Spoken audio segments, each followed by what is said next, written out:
Tonight I'm starting from page 10 of Harry Potter and the Sorcerer's Stone. You'd be stiff if you'd been sitting on a brick wall all day, said Professor McGonagall. All day? When you could have been celebrating?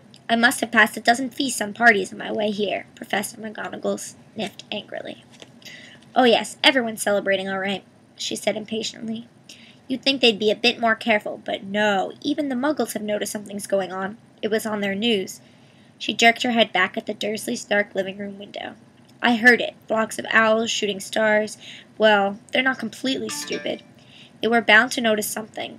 Shooting stars down in Kent? I bet you that was Daedalus Diggle. He never had much sense. We can't blame them, said Dumbledore gently. We've had a precious little to celebrate for 11 years. I know that, said Professor McGonagall irritably, but that's no reason to lose our heads. People are being downright careless, out on the streets in broad daylight, not even dressed in Muggle clothes, swapping rumors. She threw a sharp sideways glance at Dumbledore here, as though hoping he was going to tell her something, but he didn't, so she went on. A fine thing it would be if, on the very day you-know-who seems to have disappeared at last, the Muggles found out about us all. I suppose he really has gone, Dumbledore. It certainly seems so, said Dumbledore. We have much to be thankful for. Would you care for a lemon drop? A what? A lemon drop. They're a kind of Muggle sweet I'm rather fond of. No, thank you, said Professor McGonagall coldly, as though she didn't think it was the moment for lemon drops. As I say, even if you-know-who has gone. My dear Professor, surely a sensible person like yourself can call him by his name. All this you-know-who nonsense. For 11 years, I've been trying to persuade people to call him by his proper name, Voldemort. Professor McGonagall flinched, but Dumbledore, who was unsticking 2 lemon drops, seemed not to notice. It all gets so confusing if we keep saying you-know-who. I have never seen any reason to be frightened of saying Voldemort's name. I know you haven't, said Professor McGonagall, sounding half exasperated, half admiring. But you're different. Everyone knows you're the only one you-know-who, all right, Voldemort was frightened of. You flatter me, said Dumbledore calmly. Voldemort will have powers I will never have. Only because you're too, well, noble to use them. It's lucky it's dark. I haven't blushed so much since Madame Pomfrey told me she liked my new earmuffs. Professor McGonagall shot a sharp look at Dumbledore and said, The owls are nothing next to the rumors that are flying around. You know what everyone's saying about why he's disappeared, about what finally stopped him? It seemed that Professor McGonagall had reached the point she was most anxious to discuss, the real reason she had been waiting on a cold, hard wall all day, for neither as a cat nor a woman had she fixed Dumbledore with such a piercing stare as she did now. It was plain that whatever everyone was saying, she was not going to believe until Dumbledore told her it was true. Dumbledore, however, was choosing another lemon drop and did not answer. What they're saying, she pressed on, is that last night Voldemort turned up in Godric's Hollow. He went to find the Potters. The rumor is that Lily and James Potter that they're dead. Dumbledore bowed his head. Professor McGonagall gasped. Lily and James? Oh, I can't believe it. I didn't want to believe it. Oh, Albus. Dumbledore reached out and patted her on the shoulder. I know, he said heavily. Professor McGonagall's voice trembled as she went on. That's not all. They're saying he tried to kill the Potter's son, Harry. But he couldn't. He couldn't kill that little boy. No one knows why or how, but they're saying that when he couldn't kill Harry Potter, Voldemort's power somehow broke, and that's why he's gone. Dumbledore nodded firmly. It's true, faltered Professor McGonagall. After all he's done, all the people he's killed, he couldn't kill a little boy? It's just the sounding of all the things to stop him. But how in the name of heaven did Harry survive? We can only guess, said Dumbledore. We may never know. Professor McGonagall pulled out a lace handkerchief and dabbed at her eyes beneath her spectacles. Dumbledore gave a great sniff as he took a golden watch from his pocket and examined it. It was a very odd watch. He had 12 hands but no numbers. Instead, little planets were moving around the edge. It must have made sense to Dumbledore, though, because he put it back in his pocket and said, Hagrid's late. I suppose it was he who told you I'd be here, by the way. Yes, said Professor McGonagall. And I don't suppose you're going to tell me why you're here of all places. I've come to bring Harry to his aunt and uncle. They're the only family he has left now.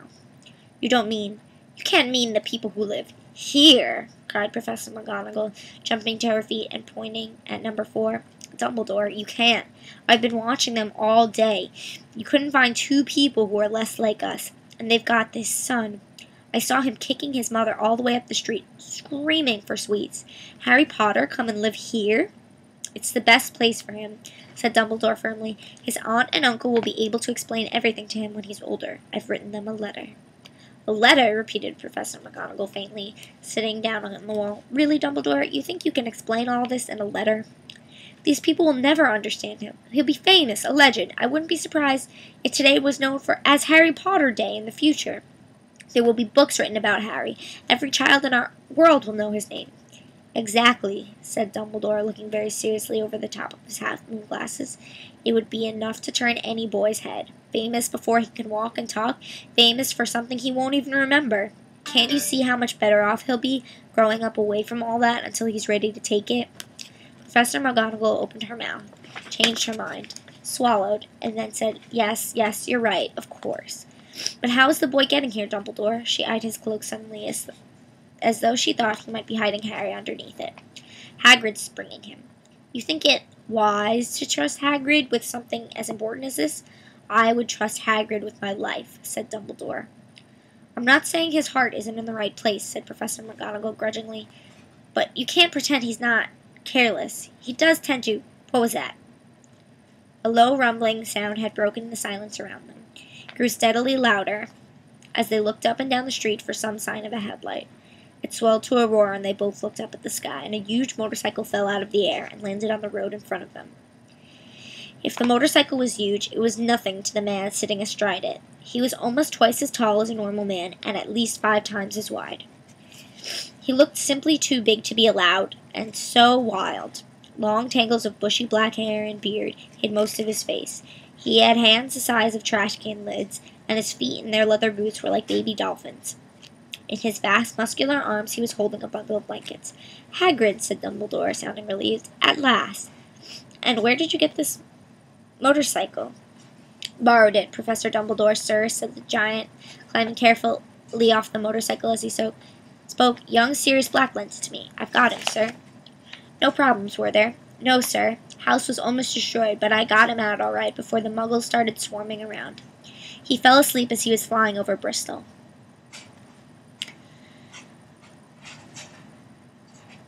Dumbledore and Professor McGonagall bent forward over the bundle of blankets.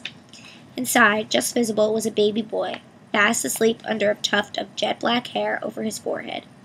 They could see a curiously shaped cut, like a bolt of lightning. Is that where? Whispered Professor McGonagall. Yes, said Dumbledore. He'll have that scar forever. Couldn't you do something about it, Dumbledore? Even if I could, I wouldn't. Scars can come in handy. I have one myself above my left knee that is a perfect map of the London Underground. Well, give him here, Hagrid. We'd better get this over with. Dumbledore took Harry in his arms and turned toward the Dursleys' house.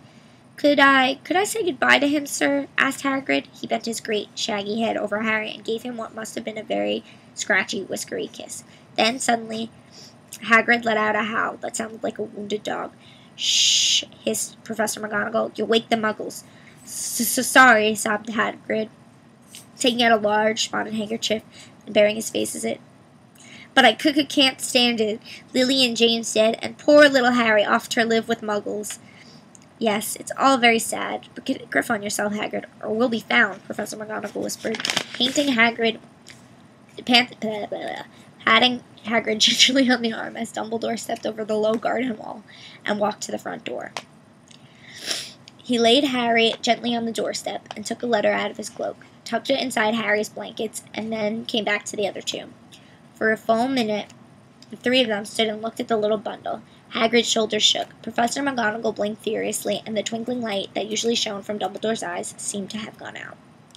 Well, said Dumbledore finally, that's it. We have no business staying here. We may as well go and join the celebrations. Yeah, said Hagrid in a very muffled voice. I'll be taking Sirius's advice back.